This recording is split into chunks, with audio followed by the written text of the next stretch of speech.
Bismillahirrahmanirrahim. Assalamualaikum warahmatullahi wabarakatuh. Alhamdulillahilladzi anzala alaina alkitaba tibyanan likulli syai'. Asyhadu an la ilaha illallah wahdahu la syarika lah. Wa asyhadu anna Muhammadan abduhu wa rasuluh sallallahu alaihi wa ala alihi wa sahbihi wa man walah wa man tabi'ahum bi ihsan ila yaumil qiyamah. Peserta kamusa yang dirahmati Allah Subhanahu wa taala, di sore ini kita akan melanjutkan bahasan dari kitab Fiqhus Sunnah Linisa, ya, di mana pertemuan terakhir kita sudah membahas tentang adab qada'il hajah. Sekarang kita menginjak pada bab yang baru, yaitu bab yang menjelaskan seputar masalah al-wudu, ya. Yaitu bab seputar masalah berwudu, ya. Wudu itu dia adalah mengangkat hadas kecil untuk sholat dan yang selainnya ataupun semisalnya, sebagaimana Nabi alaihi salatu wassalam mengkaitkan wudhu ini untuk perkara yang paling besar kepentingannya, yaitu adalah sholat. Rasul alaihi salatu wassalam beliau bersabda, la yaqbalullahu sholata ahadikum idza ahdatsa hatta yatawadda. Allah Subhanahu wa taala tidak akan menerima salat salah satu dari kalian tatkala salah satu dari kalian itu berhadas sampai dia berwudu. Nah, ini menunjukkan bahwa wudu merupakan syarat sahnya salat, ya. Dikarenakan itu adalah syarat, maka dimaklumi bahwa syarat itu manakala tidak ada, ya, syarat terhadap yang dipersyaratkan, kapan syarat itu tidak ada, maka yang dipersyaratkan itu tidak ada, gitu. Sebagaimana wudu, ya, ini adalah syarat. Manakala tidak ada wudhu, maka yang dipersyaratkan tidak ada, yaitu sholat. Namun adanya syarat itu tidak mengharuskan adanya yang dipersyaratkan. Sebagaimana orang dia wudhu itu tidak mesti sholat, ya. Dimaklumi bahwa wudhu untuk sholat jelas itu merupakan syarat, tetapi manakala seorang dia berwudu itu belum tentu dia sholat. Misalnya dia sudah sholat, ya, atau belum masuk waktu sholat, itu kan tidak ada sholat, ya. Kecuali kalau dia mau sholat sunat, ya, yang sholat sunat mutlak, ya. Namun peruntukan dari wudu itu sendiri kan bisa misalnya untuk menjaga kesucian, ya, untuk tetap dalam keadaan mutawaddi, dalam keadaan wudu. Bisa pula untuk membaca Al-Quran, bisa pula untuk berdoa, ya, bisa pula untuk tidur manakala, ya, lebih-lebih manakala dia sedang hadas besar, ya, mau tidur dia berwudu dulu. Nah, kesemuanya itu dari apa yang dilakukan bukanlah kedudukan wudhu, bukanlah sebagai syarat, itu, ya, berlakunya sebagai syarat di dalam sholat saja. Oleh karena itu, ya, wudhu ini dimaklumi, ya, untuk sholat mesti harus ada, gitu. Tetapi keberadaannya dari wudhu itu tidak mengharuskan dia sholat, gitu, ya. Kemudian Allah Ta'ala menyebutkan tentang masalah wudhu ini di dalam firman-Nya.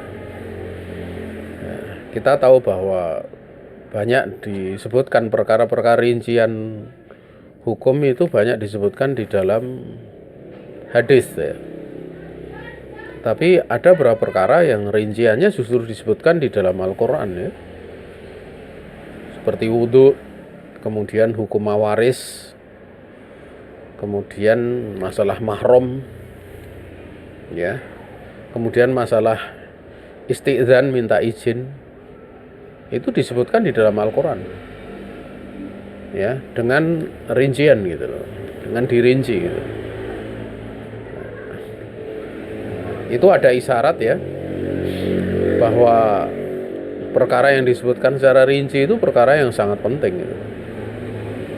Allahu Jalla wa'ala berfirman, ya ayyuhalladzina amanu idza kuntum ilas sholati faghsilu wujuhakum wa aydiyakum ilal marafiq wamsahu biru'usikum wa arjulakum ilal ka'baini. Allah berfirman, wahai orang-orang yang beriman, tatkala kalian itu mau menegakkan sholat, maka cucilah oleh kamu sekalian wajah-wajah kalian dan tangan-tangan kalian sampai siku-siku, dan basuhlah atau usaplah kepala-kepala kalian, serta cucilah kaki-kaki kalian itu sampai kedua mata kaki. Nah, di situ disebutkan tentang 4 anggota tubuh ya yang mesti dicuci, demikian pula diusap. 3 anggota tubuh dicuci, 1 anggota tubuh adalah diusap. Dan keempat anggota tubuh itu merupakan letak adanya hadas asgor ya, adanya hadas kecil ya, adanya hadas kecil ya. Sehingga hadas kecil itu melazimi wajah, melazimi tangan sampai siku, melazimi kepala, juga melazimi kedua kaki sampai mata kaki gitu. Kemudian tentang dalil di dalam hadis itu disebutkan di dalam 2 kitab sahih ya, Sahih Bukhari dan Muslim.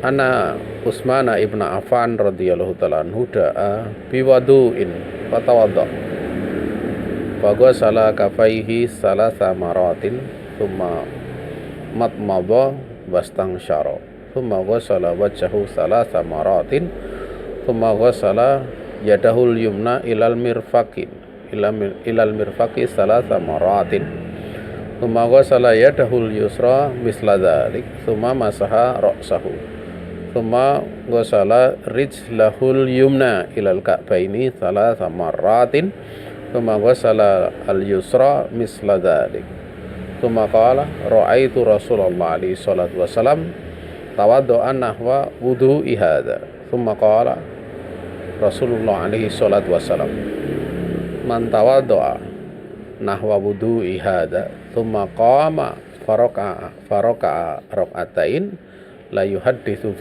fihi ma nafsahu ghufira lahu ma taqaddama min dhanbih. Qala Ibnu Shihab wa kana ulama'una yaqulun hadzal wudu asbagu ma yatawaddu bihi ahadun lis-shalah. Bahasanya Utsman bin Affan radhiyallahu ta'ala anhu, beliau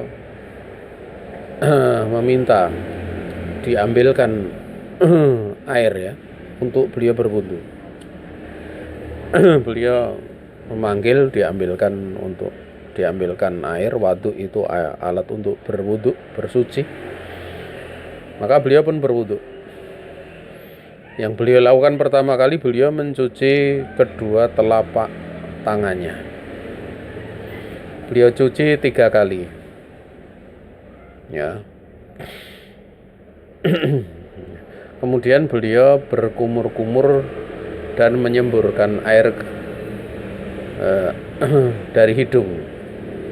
Maknanya apa? Maknanya beliau kumur-kumur sambil menghirup air ke hidung, kemudian beliau keluarkan. Ya, beliau keluarkan karena intisar itu mengeluarkan air dari hidung. Kalau menghirup air ke hidung itu intinsyak namanya. Itu istinsyak ya. Dan mengeluarkannya itu bareng ya. Matmadho. Nanti akan datang rinciannya bagaimana kaifiyah mengeluarkan air, memasukkan air ke mulut dan ke hidung itu rinciannya ada berapa riwayat. Ya. Yang jelas beliau menjadikan ini bersama-sama ya. Nanti antara kumur-kumur kemudian mengeluarkan air ke hidung itu sebenarnya satu rangkaian. Artinya pada saat menghirup masukkan air ke mulut dan ke hidung itu sama-sama. Kemudian mengeluarkannya adalah sama-sama. Ya. Ini ketelitian dari rawi ya. Rawi sangat teliti dalam perkara ini. Seperti Nabi alaihi salatu wasallam pada saat menyebutkan tentang sujud ya. Beliau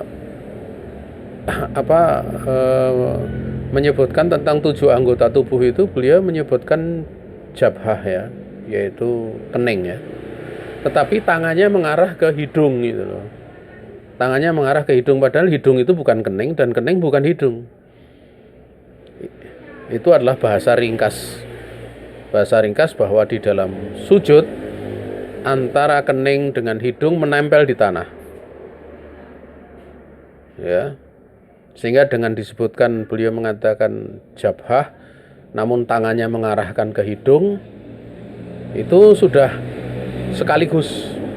Artinya kening dan hidung itu ditempelkan ke tanah. Juga rawi di sini menyebutkan matmadho wastangsyaro. Dia berkumur-kumur dan menyemburkan air dari hidung gitu loh. Itu artinya apa? Istinsak, kumur-kumur dan menghirup air ke hidung itu bareng. Mengeluarkannya juga bareng. Ya, menyemburkan air dari mulut juga mengeluarkan air dari hidung juga sama-sama gitu. Kemudian beliau mencuci wajahnya 3 kali. Ya. Kemudian beliau mencuci tangan kanannya sampai siku. Salah sama rotin 3 kali. Artinya tangan kanan ya. Kan yadahul yumna, tangan kanan sampai siku 3 kali. Berarti 3 kali di situ tangan kanan, bukan kanan 1 kali, kiri 1 kali, bukan seperti itu. Tapi tangan kanan 3 kali dicuci. Baru setelah itu mencuci tangan kiri, semisal itu. Artinya mencuci tangan kiri sampai siku, ya 3 kali pula. Setelah itu beliau mengusap kepalanya. Artinya mengusap itu menunjukkan bahwa air itu tidak mengenai seluruh kepala gitu, namanya mengusap. Makanya Nabi alaihi salatu wasallam di dalam mengusap itu hanya dengan air yang menempel di telapak tangan saja, bukan dengan dicebokkan sehingga ada air yang banyak. Nah, cuma di situ tangan basah dibasahi dengan air yang tersisa menempel di tangan, itulah yang diusapkan. Nah, mengusap dan sifat mengusapnya nanti akan dijelaskan pada pembahasan selanjutnya. Kemudian beliau Utsman ibnu Affan mencuci kakinya yang kanan sampai kedua mata kaki 3 kali. Kemudian kaki yang kiri, mencuci kaki yang kiri semisal itu, artinya 3 kali pula. Di telapak mencuci kaki sampai kedua mata kaki. Setelah beliau mempraktekkan, kemudian beliau mengatakan, aku telah melihat ra'aitu Rasulullah alaihi salatu wasallam tawaddu'an nahwa wudu'i hada. Ya, aku telah melihat Rasul alaihi salatu wasallam berwudu seperti wuduku ini. Kemudian Rasul bersabda, barang siapa yang berwudu dengan seperti wudhuku ini, kemudian dia berdiri untuk sholat, ya, dia rukuk 2 rakaat, ya, maksudnya sholat 2 rakaat.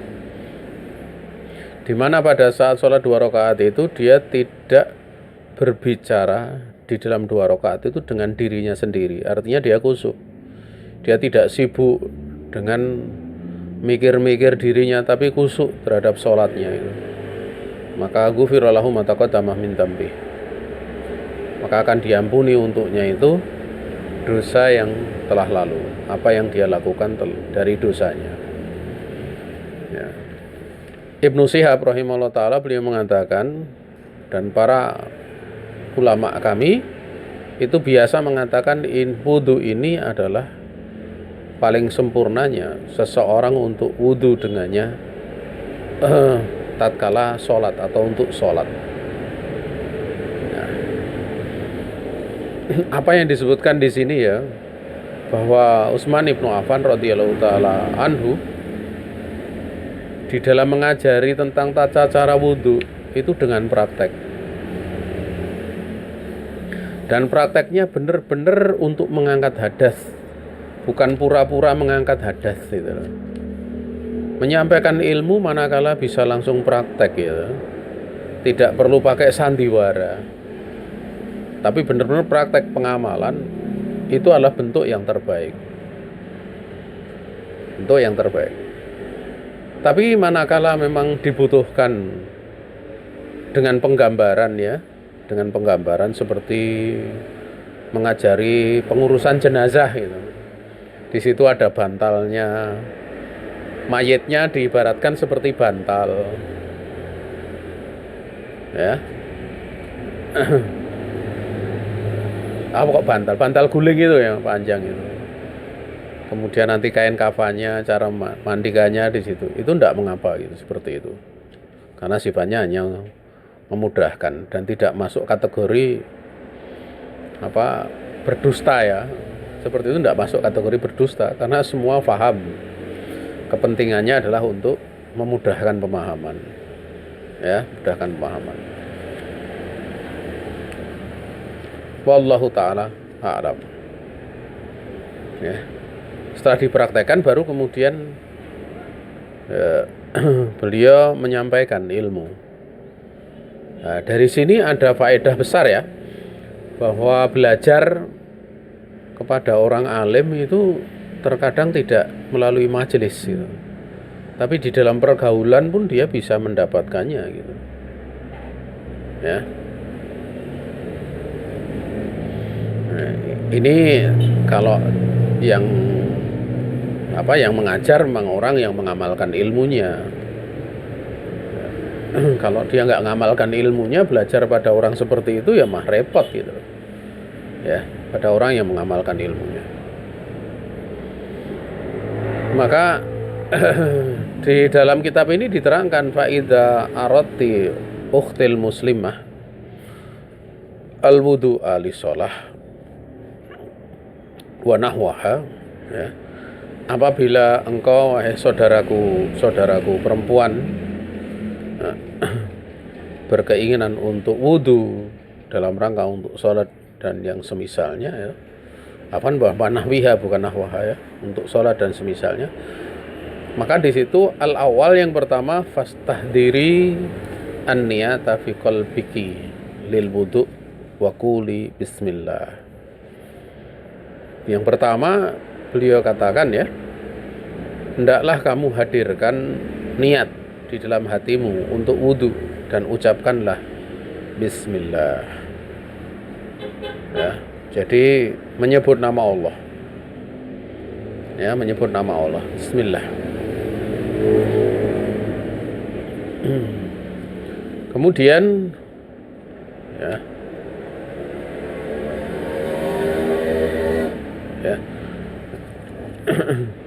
tentang masalah bismillah ini, bagaimana dengan bismillahirrahmanirrahim? Ya, karena riwayat yang ada itu la wudu'a liman lam yadhkur ismallahi alaih, itu dalam bentuk seperti itu. Tidak ada wudu bagi orang yang tidak menyebut nama Allah padanya. Artinya bukan basmalah, tapi cukup menyebut nama Allah itu bismillah. Ya. Tentang penyebutan la wudu'a, tidak ada wudu, itu yang dimaksudkan la wudu'a afdal. Tidak ada wudu yang lebih afdal bagi orang yang tidak menyebut nama Allah padanya. Artinya bukan berarti kalau nggak menyebut nama Allah nggak sah, bukan. Tetapi ini sifatnya yang dinafikan adalah keafdolannya, keutamaannya. Karena menyebut nama Allah dalam wudu itu hukumnya laisa bil wajib, ya, hukumnya tidak wajib, tapi sunat. Kemudian yang kedua adalah iksili kafaiki, cucilah oleh kamu kedua telapak tangan kamu. Wa tamat madi wastang syaki al-ma'a thalatha marratin. Kamu cuci kedua telapak tangan kamu. Tentunya mencucinya ya penggosokannya kan bareng-bareng gitu. Tapi hendaknya yang dia gosokkan pertama kali adalah tangan kanan yang digosok. Artinya tangan kiri yang menggosok telapak tangan. Ya. Baru setelah itu tangan kiri, seperti itu. Karena wudhu itu termasuk dari perkara yang dicintai, perkara yang utama, sehingga yuhibut tayamun. Seorang hendaklah menyukai mulai dengan yang kanan. Ya. Kemudian hendaklah kamu kumur-kumur, hendaklah dan kamu menghirup air ke hidung 3 kali. Yang namanya kumur-kumur dan menghirup air ke hidung tentu otomatis adalah dikeluarkan, tidak perlu diterangkan, karena kalau tidak dikeluarkan berarti diminum kan. Ya, kalau diminum itu bukan kumur-kumur namanya. Menghirup air ke hidung sampai ditelan itu bukan menghirup air ke hidung, tapi dia minum namanya. Ya, nah.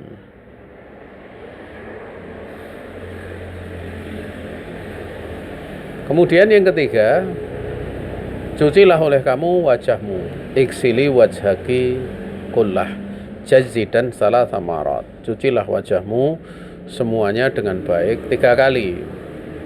Wajah itu dari tempat tumbuhnya rambut di bagian atas sampai dagu, dari sisi istilahnya tingginya, dari sisi lebarnya atau panjangnya. Dari sisi lebarnya itu dari tempat tumbuhnya daging lunak pada telinga, ya, dari arah ke kanan atau ke kiri ataupun sebaliknya, ya, maka itu namanya wajah, ya, wajah. Ya. Adapun orang yang botak, ya, dia tidak perlu mengusap bagian botaknya, tidak perlu mencuci bagian botaknya, bukan mengusap, tidak mencuci bagian botaknya, karena itu bukan wajah situ itu. Wajah itu kembali kepada asalnya, yaitu tempat dimulai dari batas tumbuhnya rambut pada bagian kening, atas kening itu sampai ke dagu. Nah, ini dicuci 3 kali. Ya. Kemudian iksili yadaiki ilal mirfaqaini. Wabda'i bil yamin salasan. Cucilah kedua tangan kamu sampai ke kedua siku, dan mulai dengan yang kanan 3 kali. Setelah itu yang kiri tentunya. Kemudian yang kelima, wamsahi ra'saki kullah mal udunaini. Ya. Usaplah kepalamu semuanya bersamaan dengan kedua telinga. Ya. Wa idza kana ma'a ra'saki khimar falaki antam sahi alaih. Apabila di kepalamu itu ada khimar itu kerudung,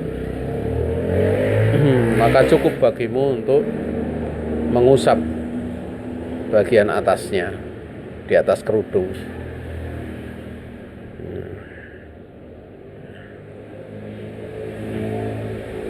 Dari pembahasan mengusap kerudung itu dipahami ya, bahwa pembahasan lain adalah mengusap namanya khuf namanya. Ada pembahasan mengusap khuf nanti. Makanya nanti anggota tubuh yang lainnya kalau tertutupi karena adanya hajat ya, seperti orang sakit ya, orang sakit kadang digip gitu loh. Kakinya digip atau bagian tangannya misalnya digip gitu. Dia cukup mengusap saja bagian atasnya. Tidak perlu mencucinya, tidak perlu membukanya gitu. Karena adanya hajat. Wallahu ta'ala alam. Ya.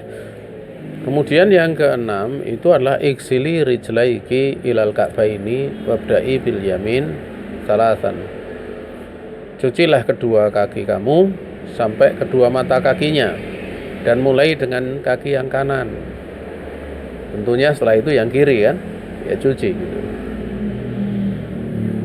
Kemudian terakhir kuli ucapkanlah asyhadu an la ilaha illallah wahdahu la syarikalah wa asyhadu anna Muhammadan abduhu wa rasuluh.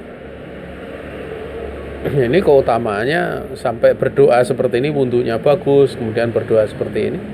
Tidaklah seorang mengamalkan itu kecuali akan dibukakan pintu surga yang 8. Ya, itu utamanya. Nanti akan dibahas masalah itu lebih rinci.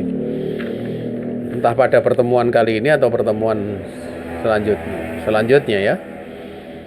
Apa yang disebutkan di sini nampak ya bahwa mu'alif tatkala menyebutkan dalil tentang sifat wudu baik dari Al-Qur'an demikian pula dari hadis Utsman ibnu Affan radhiyallahu taala anhu tadi, kemudian diberikan kesimpulan ya, kan kesimpulan ini merupakan tata caranya gitu. Prakteknya secara ringkas. Praktek secara ringkas. Adapun nanti diperinci kan dari masing-masing gerakan atau masing-masing tindakan itu ada hukum yang berbeda-beda gitu. Ada yang hukumnya masuk rukun ya, rukun wudu. Ada yang hukumnya itu masuk pada sunat wudu gitu, sunanul wudu. Tentunya kalau itu adalah rukun, itu ada konsekuensi hukum yang berbeda dengan yang sunat gitu loh. Ya. Namun manakala belum bisa merinci ya langsung praktek saja gitu. Langsung praktek, diamalkan kan itu mudah. Baru nanti kalau terlewat dari salah satu bisa bertanya kepada orang yang berilmu. Kalau yang terlewat adalah rukunnya ya berarti wudunya nggak sah kan gitu. Tapi kalau yang terlewat adalah hal yang sunat ya wudunya sah. Ya. Seperti itu. Dan ini untuk memudahkan ya. Dengan diberikan poin-poin yang 7 itu untuk memudahkan. Kemudian pembahasan yang pertama ini lebih kerincian ya, yaitu surutu sihatil wudu. Syarat sahnya dari wudu. Kalau disebutkan dalam kitab ini cuma satu ya, niyah liqaulihi alaihi salatu wasallam innamal a'malu binniyat. Sesungguhnya amalan-amalan itu tergantung dengan niatnya. Namun ada pembahasan di kitab lain ya bahwa syarat sahnya amal ataupun ibadah itu kan ada perkara-perkara yang tidak disebutkan di sini, tapi tidak disebutkan bisa jadi karena sudah dimaklumi. Yang pertama dia adalah Islam. Dia Islam. Ya.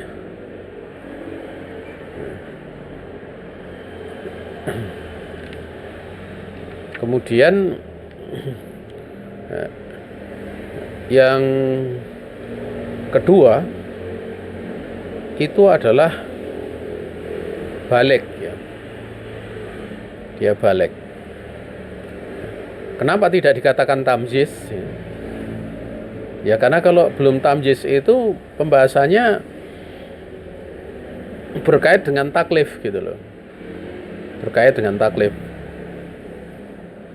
Ya, karena tamjiz itu kan belum berlaku padanya taklif gitu loh. Ya. Kalau ditanya tamjiz sah nggak wudunya? Sah. Kalau terpenuhi syaratnya, rukun-rukunnya rukun-rukunnya terpenuhi sah. Seorang anak umur 8 tahun, dia 7 tahun sudah tamjiz, wudunya benar sah. Tapi dari si taklif itu belum kena beban taklif gitu. Kalau belum kena beban taklif, ya hukum amalannya itu sifatnya laisa bil wajib. Tidak wajib. Seperti sholat wajib bagi anak-anak umur 7 tahun, 8 tahun, dia hukumnya sunat. Bukan wajib. Ya, karena memang dia belum berlaku padanya itu beban taklif gitu loh. Wahakata. Makanya syarat yang kedua dikatakan balik. Kemudian syarat yang selanjutnya adalah akil, dia berakal. Balik dan berakal itu sering dikatakan adalah mukalaf. Mukalaf. Ya. Itu syarat yang dimaklumi ya. Di dalam pembahasan kitab-kitab fikih juga banyak didapat. Ya. Kemudian la yusra'u, tentang masalah niat ini dipertajam ya. Kayaknya disebutkan dalam kitab ini cuma niat saja. Wala yusra'u atalafudu biha li adami subutihi anin nabi alaihi salatu wassalam. Tidak disyariatkan untuk melafadzkan niat wudu, karena tidak adanya ketetapan hal demikian dari Nabi alaihi salatu wassalam. Ya. Pembahasan ini kemudian melebar kepada pembahasan-pembahasan lain ya, karena masalah talafut biniyat itu bagaimana tuh sebenarnya melafadzkan niat itu. Ya. Kalau melafadzkan niat itu kalau itu dianggap sebagai satu bentuk ta'abudiyah ya, itu termasuk perkara baru gitu. Perkara yang tidak ada contohnya dari Rasulullah SAW, itu perkara baru. Karena niat itu mahaluha fil qalb ya, atau mahaluha al-qalba, mahaluha al-qalbu atau fil qalbi. Tempatnya itu ya dalam hati. Dan tidak perlu untuk disebut niat itu. Ya, tidak perlu untuk disebut. Namun sebagian ada yang mandang bahwa melafadzkan niat itu dia adalah hukumnya sunat. Ya, dari ulama-ulama mazhab ya, terutama mazhab Syafi'i, itu melafadzkan niat itu hukumnya nggak wajib ya. Ya, hukumnya nggak wajib. Artinya kalau dalam hati pun mereka juga menganggap itu mencukupi gitu loh. Ya, mencukupi. Hanya saja kalau melafadzkan niat itu misalnya tidak wajib kan, dia sunat. Bagaimana lafadz niat yang ada di dalam hati? Karena niat itu termasuk pembicaraan hati gitu. Ini yang menjadi pembahasan. Pembicaraan dalam hati. Apakah cukup saya niat wudu? Nah itu berkait dengan ilmu yang dimaklumi bahwa seorang manakala wudu ya menjadi kelaziman, tentu bersamaan dengan wudu itu dia meniatkan untuk sesuatu yang dia niatkan. Misalnya mau baca Quran, kemudian dia wudu, berarti kan wudunya untuk baca Quran. Tapi yang menjadi masalah apakah boleh untuk sholat gitu loh. Wudunya tadi kan untuk baca Quran, boleh nggak untuk sholat? Nah ini yang dirinci dalam pembahasan itu. Ya. Apakah niat pada wudu itu membatasi peruntukannya atau sebenarnya enggak gitu loh. Kalau enggak membatasi, ya seorang dia wudhu untuk menjaga wudhu misalnya, kemudian ternyata belum masuk waktu sholat, kemudian mau sholat karena dia belum batal, ya enggak ada masalah. Dan yang benarnya adalah bahwa kapan orang sudah wudhu, tatkala niatnya itu untuk mengangkat hadas, itu sudah mencukupi. Niat wudhu untuk mengangkat hadas itu sudah mencukupi. Artinya manakala dia mengangkat hadas, kebetulan waktu itu untuk membaca Al-Quran, ya,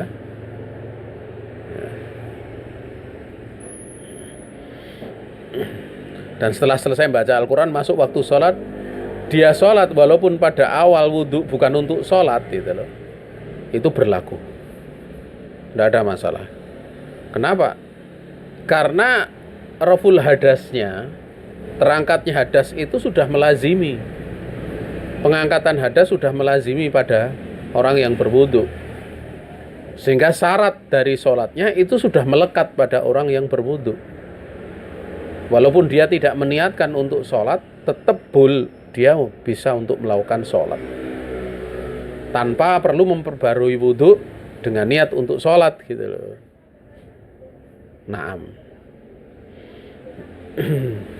Membahas itu cukup cukup memayahkan ya. Ya kalau lebih dirinci lagi gitu. Tapi kan pembahasan kita itu tidak sampai seperti itu, belum diperlukan untuk sampai di situ. Ya. Saya pernah ditanya itu di dalam, ya, ada seseorang yang bertanya secara pribadi gitu tentang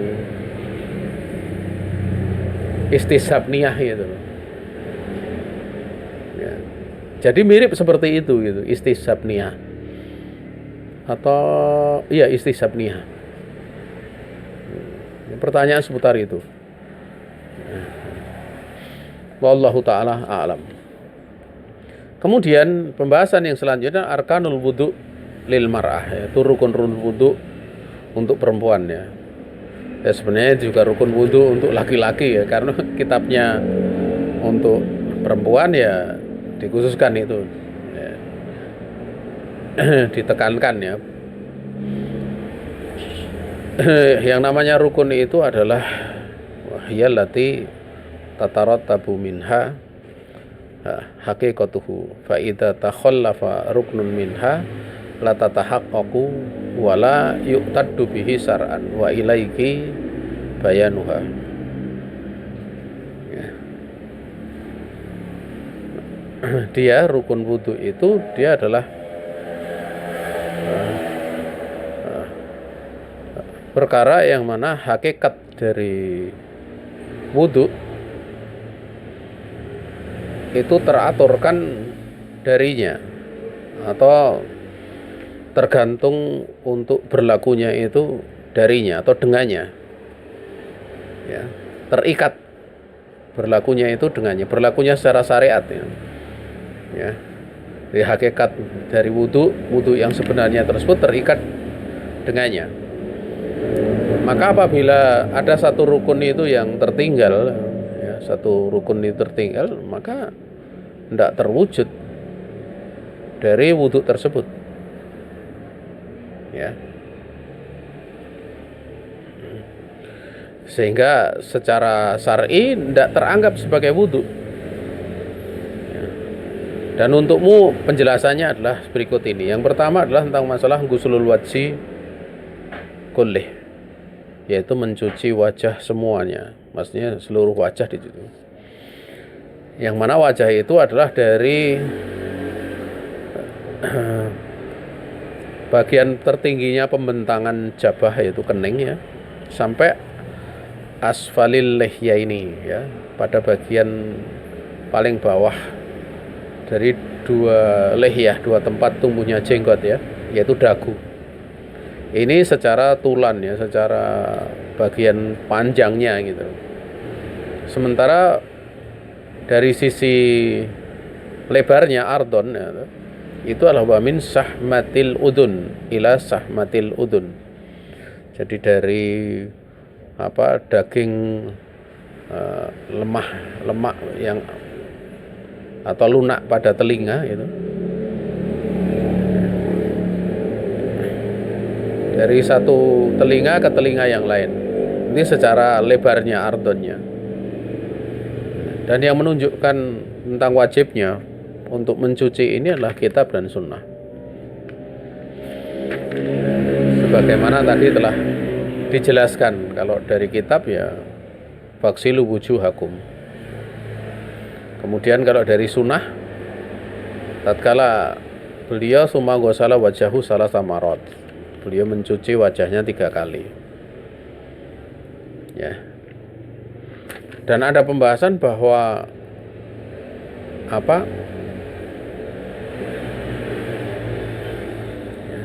mulut dan hidung itu bagian dari wajah ya.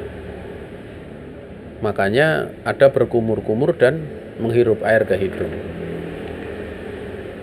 Ya. Kemudian yang kedua adalah al-madmadah wal istinsyaq ya.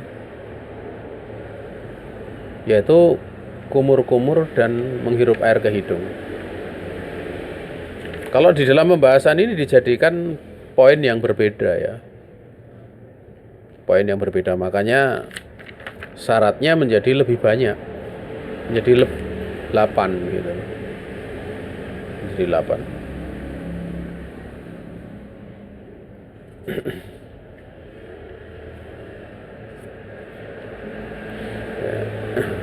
Juga nanti tentang mengusap kedua daun telinga juga dijadikan syarat yang tertentu gitu. Kalau biasanya kan syarat bukan syarat, rukun rukun. Biasanya rukun itu cuma ada 6. Kalau di sini dijadikan 8 karena matbado wastinsyak, demikian pula mengusap kedua daun telinga itu dijadikan poin-poin yang sendiri gitu, sehingga menjadi 8. Makanya dikatakan di sini yang kedua adalah matmadah wal istinsak, yaitu menghirup berkumur-kumur dan menghirup air ke hidung. Ya. Walaupun mu'alif kitab ini mengatakan li'annahuma min gusil wajhi, dikarenakan keduanya termasuk dari mencuci wajah. Wali muda wa matin Nabi alaihi salatu wasalam ala fi'lihima fi kulli wudu'in. Dan dikarenakan Nabi terus-menerus melakukan keduanya pada setiap kali wudhu. Ya. Ada pembahasan lain bahwa menghirup air berkumur-kumur dan menghirup air ke hidung itu dia adalah perkara yang dipanjangkan pembahasannya masuk dalam bab wajib, bukan rukun tapi wajib. Maksudnya di situ.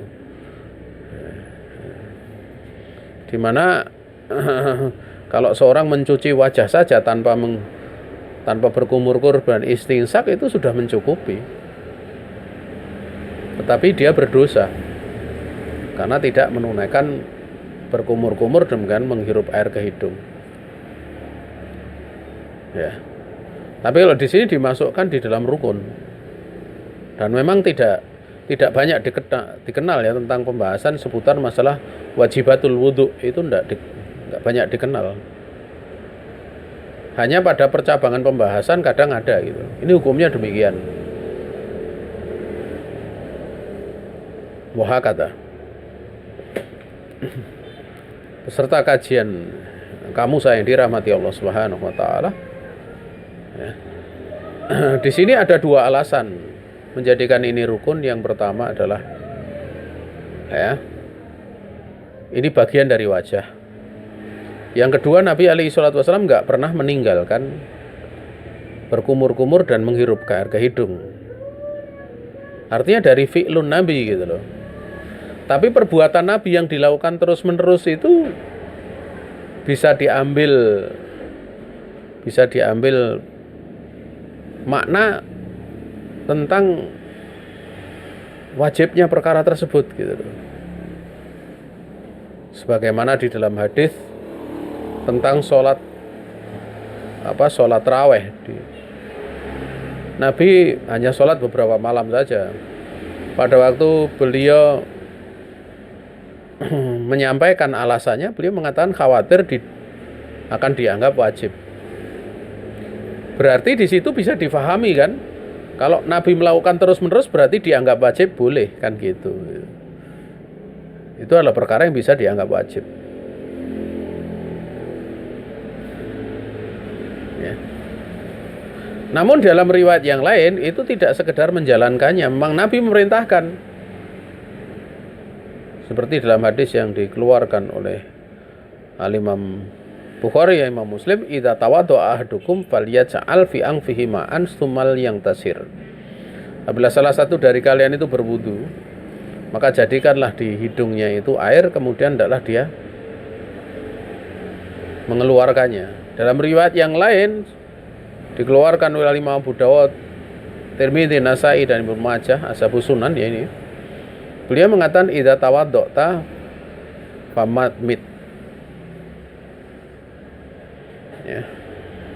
Apabila kamu berwudu maka hendaklah kamu ya bukan famadmid tapi famatmat ya, saya keliru tadi. Hendaklah kamu itu apa istilahnya berkumur. Hendaklah kamu berkumur. Ya. Jadi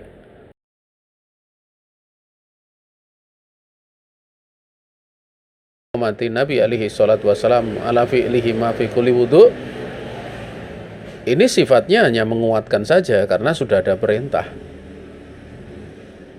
Sebenarnya kalau sudah ada perintah seperti itu ya cukup dengan perintah ini saja sebagai induk daripada hujah.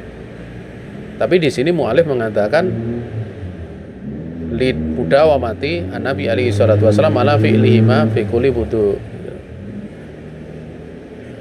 Ini dari sisi istidlal ya ada pembahasan gitu. Dari sisi cara menggunakan dalil ada sisi pembahasan.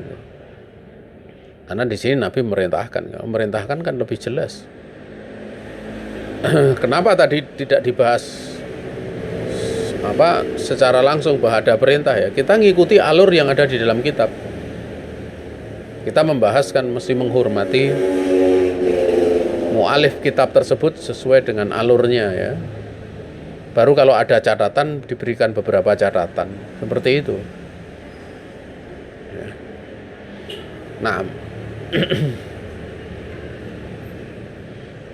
kemudian yang ketiga adalah ghusul yadain ilal mirfaqaini, mencuci kedua tangan sampai kedua siku ya. Mirfaq itu siku itu adalah anggota tubuh yang memisahkan antara lengan dengan hasta. Lengan itu kita tahu dari siku ke atas sampai ketiak itu lengan namanya. Kalau hasta itu dimaklumi ya, hasta itu dari ujung tangan itu sampai siku itu namanya hasta. Lah siku itu yang memisahkan keduanya.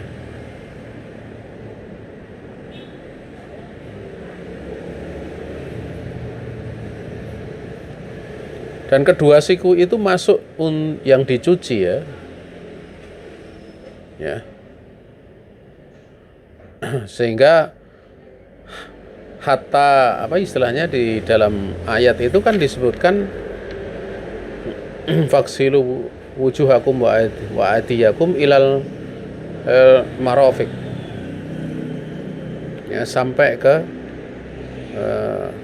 mirfaq ya, ataupun marafiq, yaitu marafiq itu jamak dari mirfaq sampai siku. Ila di situ apakah ila goyah atau ila ya yang mempunyai makna ma'iyah gitu loh. Goyah berarti intihaiyah, berarti selesainya di situ gitu. Itu kalau apa istilahnya goyah.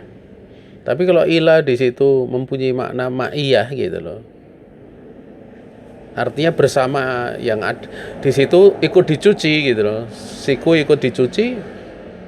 Dan ini pendapat yang benar adalah pendapat yang kedua. Karena dalam riwayat yang lain diterangkan hatta syara'a fil adud. Jadi beliau Nabi alaihi salatu wasallam mencuci tangannya, mau tangan kiri ataupun tangan kanan ya, tangan kanan atau tangan kiri yang 3 kali itu. Diterangkan dalam riwayat yang lain hatta syara'a fil adud, sampai mulai masuk ke arah lengan. Berarti kalau masuk ke arah lengan, siku bagian yang dicuci. Dan tidak perlu sampai ke ketiak. Ya. Hadis-hadis yang menyebutkan tentang mencuci tangan sampai ke ketiak, itu hadisnya adalah hadis yang idraj padanya, hadis mudraj, ada tambahan lafadz dari rawi dan bukan dari Nabi alaihi salatu wasallam. Walaupun rawinya rawi sahabat ya. Ya. Nah,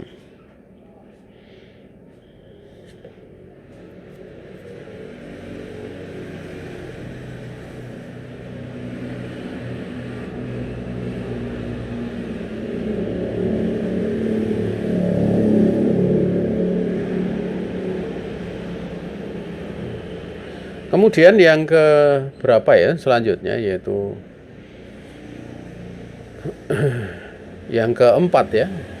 4 dan 5 jadikan satu masur roksi kullih wal udunani minar ra's. Jadi mengusap kepala semuanya. Dan 2 daun telinga itu bagian dari kepala. Artinya mengusapnya termasuk di dalamnya.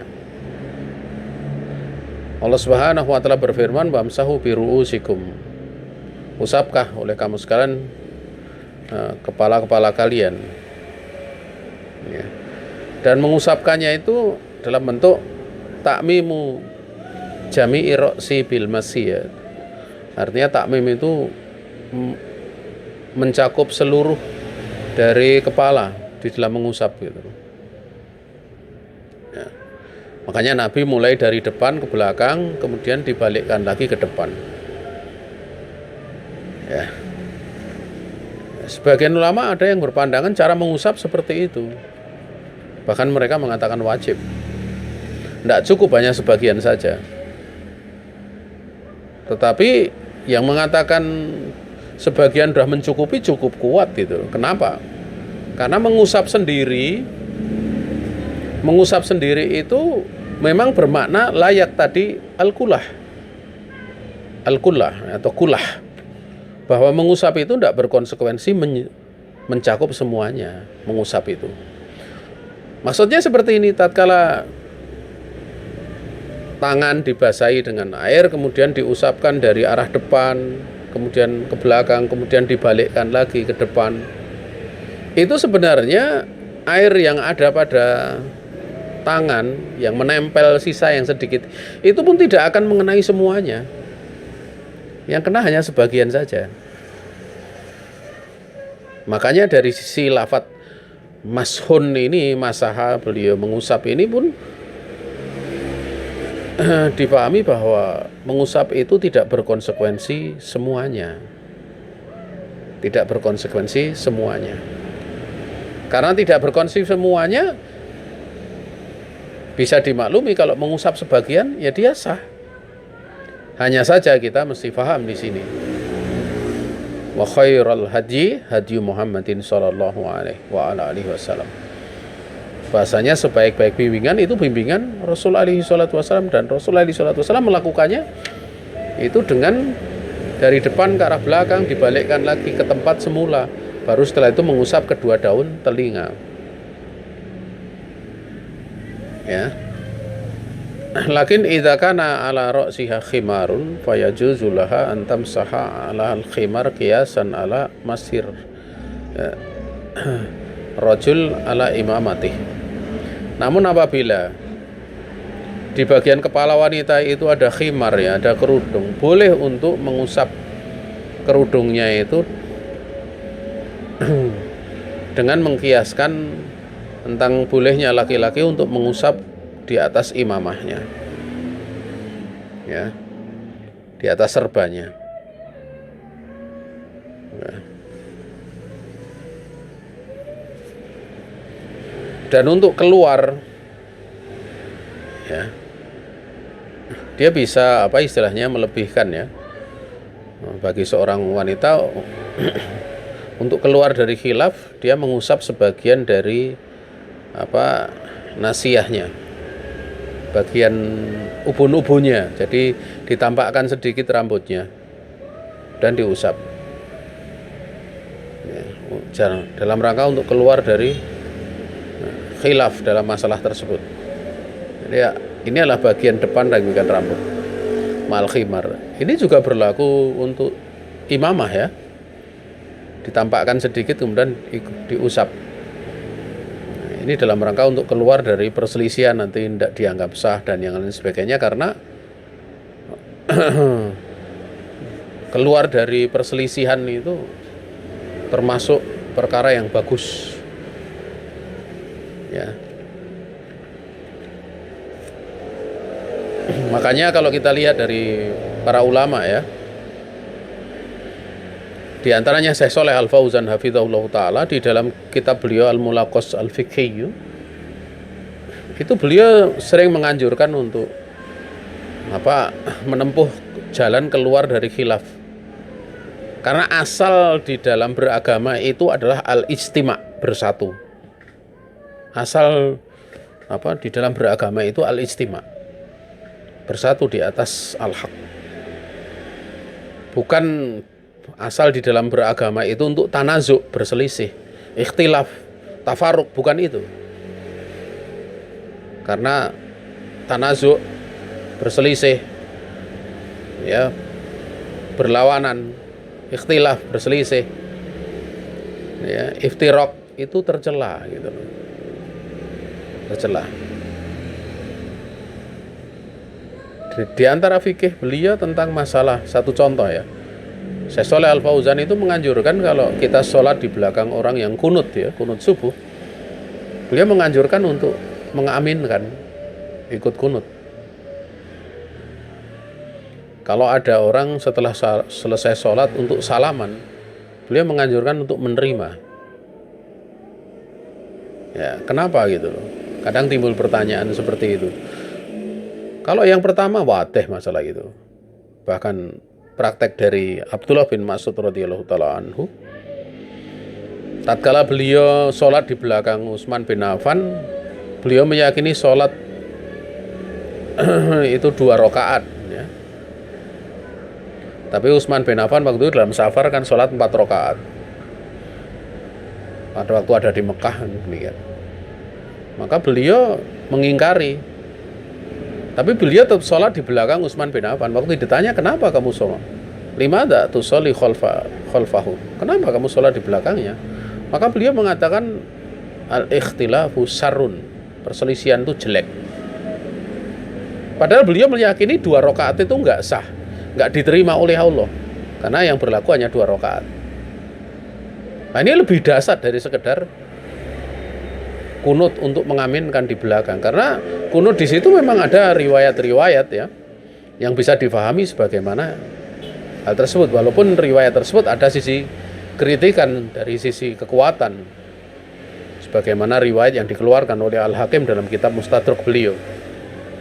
Nah, adapun salaman itu pernah Nabi alaihi salatu wasallam sholat mengimami di sebuah kaum. Dalam sebagian riwayat sholat subuh, sebagian riwayat sholat asar. Dan manusia kemudian setelah selesai sholat mendatangi Nabi kemudian salaman. Memang ada pembahasan bahwa itu bukan karena sholatnya, tapi karena waktu itu Nabi sedang ada di situ dan mereka ketemu dengan Nabi, lama nggak ketemu. Ada pembahasan itu. Jadi bukan karena sholatnya.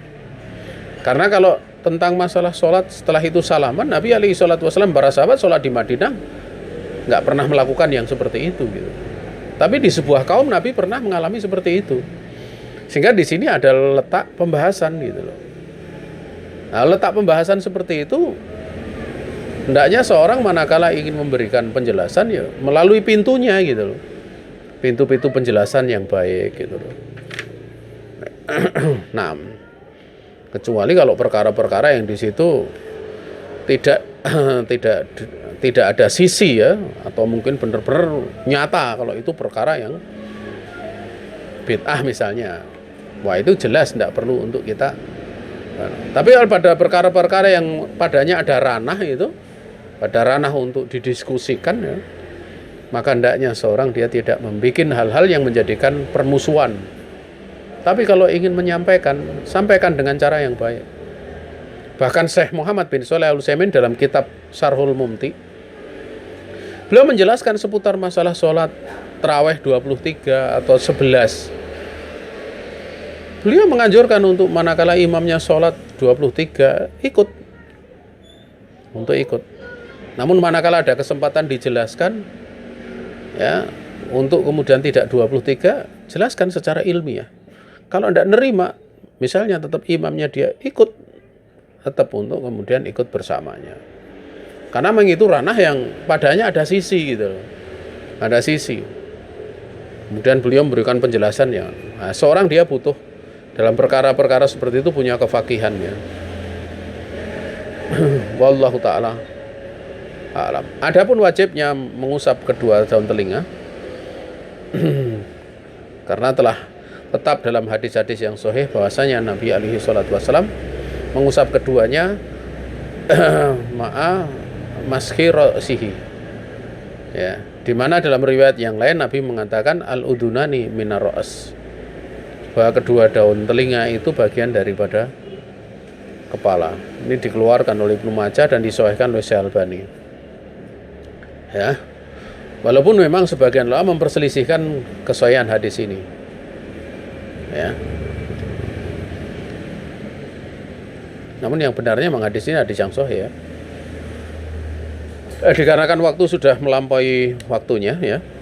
Kita cukupkan sekian pada pembahasan kita di sore ini. Besok kita lanjutkan rukun yang selainnya. Kalau ada pertanyaan kami persilahkan.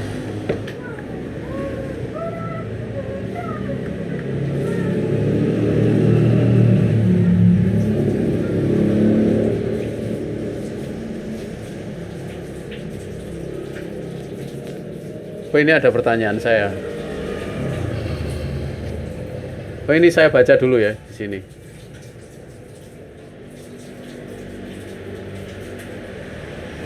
Keluar dari topik, amalan apa yang bisa dengan cepat menggugurkan dan menghapuskan dosa? Saya belum menikah dan ingin menikah, tapi doa saya hingga sekarang belum terkabul. Kemungkinan juga karena dosa-dosa saya yang masih bergunung-gunung yang menjadi penghalang doa-doa saya terkabul. Mohon doanya Ustadz agar Allah mengampuni dosa-dosa saya dan saya untuk bisa lekas menikah. Ya. Pertanyaan ini ya tentang dosa yang atau amalan yang bisa menggugurkan dosa itu dilihat dosanya dosa apa. Kalau dosa kecil, sholat 5 waktu itu menghapus ya dosa kecil. Karena seorang dia melakukan dosa kecil antara subuh dengan zuhur, maka di waktu zuhur dosanya akan diampuni. Kalau dosanya dosa kecil.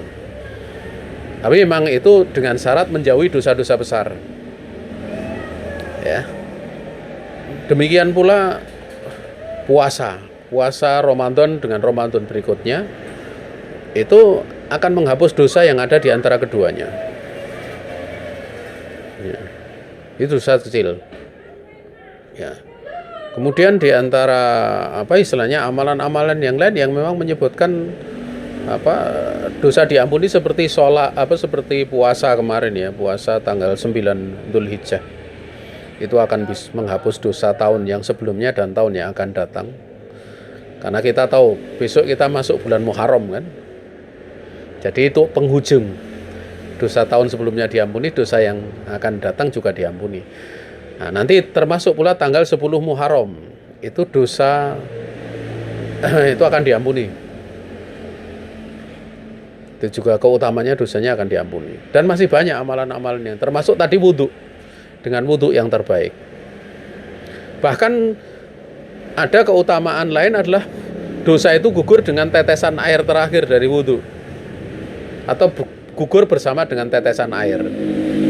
Itu semua adalah dosa-dosa kecil ya, yang akan hilang. Nah, itu kalau diamalkan, dosa akan diampuni oleh Allah Subhanahu wa Ta'ala. Tapi kalau dosa besar, itu wajib untuk bertobat. Wajib untuk bertobat kepada Allah Subhanahu wa Ta'ala.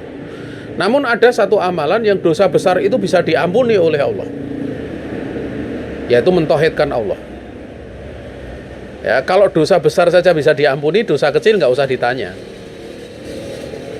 Itulah mentauhidkan Allah. Makanya kenapa kita itu selama hidup perlu untuk belajar tauhid terus, jangan berhenti. Ya, itu nasihat dari guru-guru kami juga seperti itu. Di dalam mengajar juga jangan sampai kosong dari mengajarkan tauhid, karena itu jalan para nabi. Para ulama kita itu ada yang sejak mulai mengajar sampai meninggal di puluhan tahun itu nggak pernah kosong mengajarkan kitab tauhid, nggak pernah kosong mengajarkan kitab akidah. Padahal beliau ahli fikih gitu loh, ahli fikih, tapi tetap akidah diajarkan terus. Karena begitu pentingnya perkara tersebut. Ada ulama di masa sekarang yang sudah 40 tahun, 30 tahun, itu mengajar kitab tauhid terus. Di samping kitab-kitab yang lain. Maka di situ pelajari tauhid. Karena tauhid itu dia adalah amal soleh yang teragung, yang terbesar. Kemudian ya, saya belum menikah dan ingin menikah, tapi doa saya hingga sekarang belum terkabul. Ya. Tatkala seorang dia berdoa kepada Allah, itu tidak ada istilah tidak terkabul. Karena Nabi alaihi salatu wassalam beliau ya bersabda ya, tidak ada seorang muslim pun yang dia berdoa dengan satu doa. Saya langsung ngartikan saja, nggak usah pakai lafaz Arabnya biar agak cepet ya. Tidak ada seorang muslim pun yang dia atau seorang hamba, kama qala Rasul alaihi salatu wasallam, yang dia berdoa dengan satu doa yang di dalamnya itu tidak ada unsur dosa, tidak ada unsur memutus tali silaturahim, kecuali Allah Subhanahu wa Ta'ala akan mengkabulkan doanya dengan salah satu dari tiga macam pengkabulan. Yang pertama, disegerakan di dunia. Yang kedua adalah apa? Ditunda, diakhirkan di akhirat dengan diberikan pahala oleh Allah. Dan yang ketiga, akan dipalingkan dari kejelekan yang setimbang dengan kebaikan yang dipinta. Contohnya, seorang dia minta untuk nikah, tapi sampai sekarang belum nikah gitu loh. Ya. Dan doa minta nikah itu kan penjagaan dari zina kan. Maka bisa jadi dia dikabulkan dalam bentuk apa? Dipalingkan oleh Allah dari zina. Walaupun mungkin dia melakukan dosa kecil, dosa selain zina, bisa jadi, tapi dipalingkan dari itu. Dan mesti kita husnudon ya, manakala belum dikabulkan kita husnudon. Bisa jadi kalau menikah pun bisa menikah selamat dari dosa besar, tapi bisa jadi ada dosa-dosa yang dilakukan pada waktu menikah, misalnya kayak nggak taat suami, membantah dan yang lain sebagainya. Maka doa tetap dijalankan. Perkara dikabulkan oleh Allah untuk pengkabulan jenis yang pertama itu bukan urusan kita. Bukan urusan kita. Yang penting untuk husnudzon kepada Allah. Adapun dosa yang dilakukan, diperbaiki dengan banyak istighfar, dengan banyak bertobat kepada Allah Subhanahu wa Ta'ala. Kemudian bahwa adanya beberapa macam dosa yang bisa menjadikan doa itu tidak dikabulkan, itu diterangkan oleh para ulama, bukan doa nggak dikabulkan ya. Bukan doa tidak dikabul, tapi itu bab namanya tanfir, membikin lari gitu loh. Membikin lari supaya orang lari dari dosa, supaya orang lari dari hal tersebut karena bisa menghalangi doanya dikabulkan di dunia misalnya.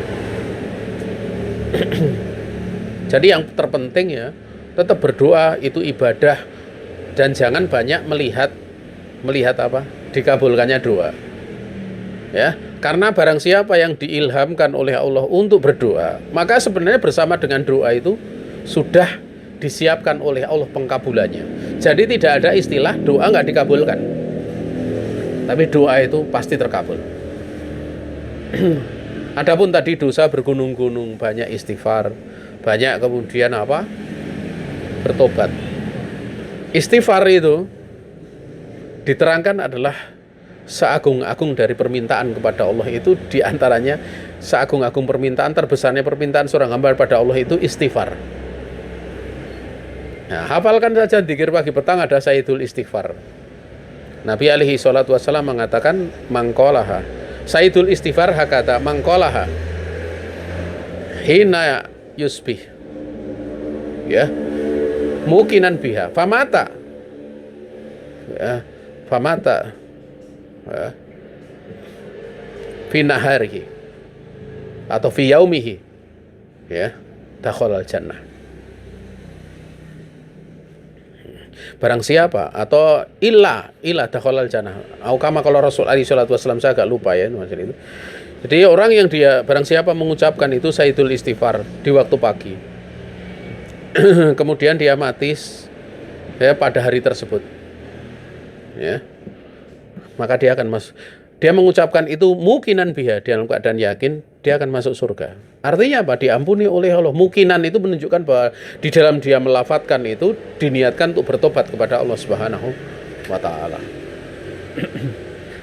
Adapun mohon doanya, ya mudah-mudahan Allah Subhanahu wa taala mengampuni dosa kita semuanya. Demikian pula untuk sang penanya dan dimudahkan urusannya. Kemudian ada pertanyaan lagi. Afan izin bertanya, apakah daerah antara rahang dan bawah leher adalah bagian yang wajib dibasuh ketika wudhu atau tidak? Tidak, itu bukan bagian. Ya, jika iya, apakah termasuk wajah yang boleh terlihat ketika sholat? Ustaz, jazakumullah khairan wa barakallahu fikum. Itu tidak diperbolehkan untuk terlihat ya. Itu bukan bagian wajah itu. Ya. Kemudian Afan Ustaz, anak ingin bertanya, berapa pertanyaan. Pertama, ada orang yang bersuci terlalu lama karena di kamar mandi dia terus-menerus membersihkan air wadi, ya, air wadi. Tetapi dia tidak tahu apakah keluar air wadi atau tidak. Dia terus membersihkannya karena khawatir jika ada air wadi yang keluar, akhirnya dia berlama-lama dalam kamar mandi sampai dia tidak bisa sholat tepat waktu karena berlama dalam kamar mandi. Ini was-was namanya. Was-was ya. Sesuatu yang meragukan itu tidak perlu ditengok. Karena al-aslu makana ala makana. Asal dari segala sesuatu itu sebagaimana asalnya dia berada di atas sifatnya. Al-aslu makana ala makana. Artinya kalau asalnya dia adalah apa? Sudah bersuci, ya sudah suci. Keluar wadi atau tidak, kalau keluar wadinya nggak pasti, maka jangan ditengok. Jangan ditengok, itu adalah was-was dari syaitan. Demikian pula al-yakinu la yazalu bisak. Suatu yang yakin itu tidak bisa gugur dengan yang meragukan gitu. Ketika mencuci atau mengusap kedua telapak tangan ketika wudhu, apakah wajib seorang mengusapnya mulai dari tangan kanan terlebih dahulu kemudian baru mengusap tangan kirinya? Mencuci mengusap kedua telapak tangan. Ini berarti di bagian awal itu ya. Di bagian awal itu mencuci dua telapak tangan itu ya. Bukan tangan sampai siku ya, tapi itu. Ya. Apakah wajib? Ini enggak wajib ya. Enggak wajib. Tapi kalau ada najis wajib gitu, dia bersihkan dulu. Itu dia enggak, hukumnya enggak wajib. Ya. Nah, ada pembahasan seputar masalah itu wajib kalau bangun tidur. Itu untuk ihtirozan gitu. Karena bangun tidur itu tidak tahu dia menginap di mana tangannya. Biasanya menginap di tempat najis. Nah, maka hati-hati dalam perkara tersebut. Kalau bangun tidur ada pembahasan sendiri.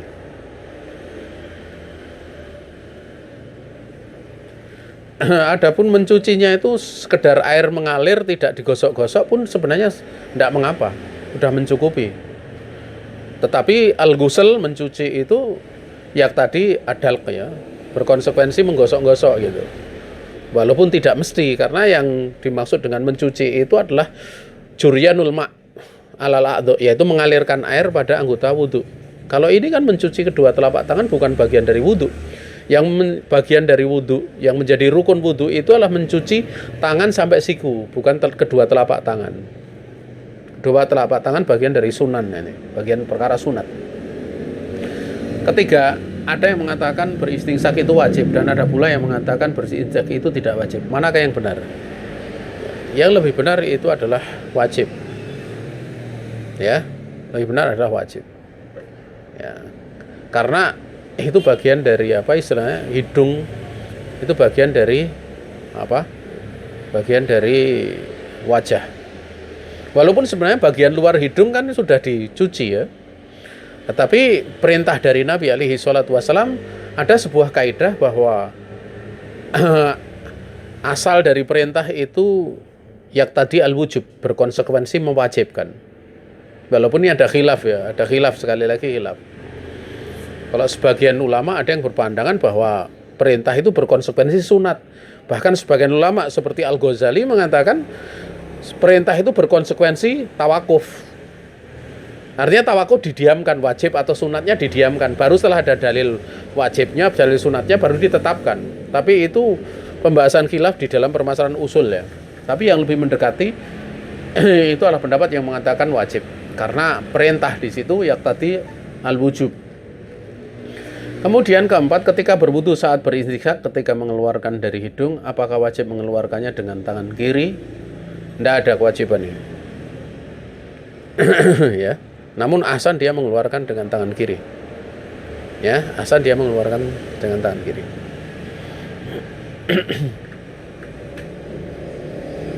Kemudian 4, ketika berwudu saat beristinsyak, ketika mengeluarkan dari hidung, apa wajib mengeluarkan dengan tangan kiri?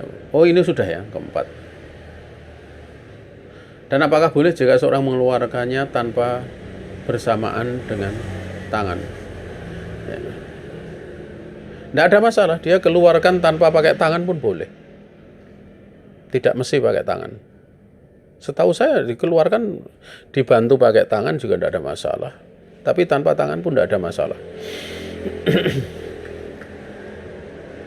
Kemudian yang terakhir pertanyaan, ketika akan wudhu di dalam kamar mandi, apakah mengucapkan basmalah dengan mengucapkan atau cukup dalam hati?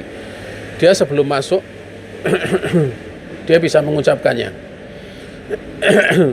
Kalau itu menyangkut tentang buat usiap ya, meletakkan apa baju atau meletakkan menampakkan aurat, dia meletakkan kan, maka dia membaca bismillah, tasmiyahnya dia menyebut nama Allah itu di luar. Tapi kalau kemudian di dalam, karena biasanya kamar mandi itu campur WC dan yang lain sebagainya, biasa juga untuk kencing, maka hendaklah seorang dia manakala lupa dia membaca cukup dalam hati saja. Ini yang bisa disampaikan. Ada pertanyaan lain?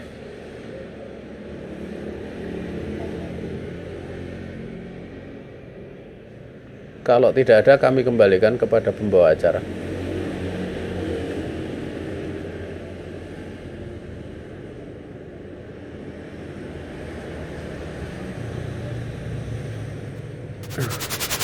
Betul.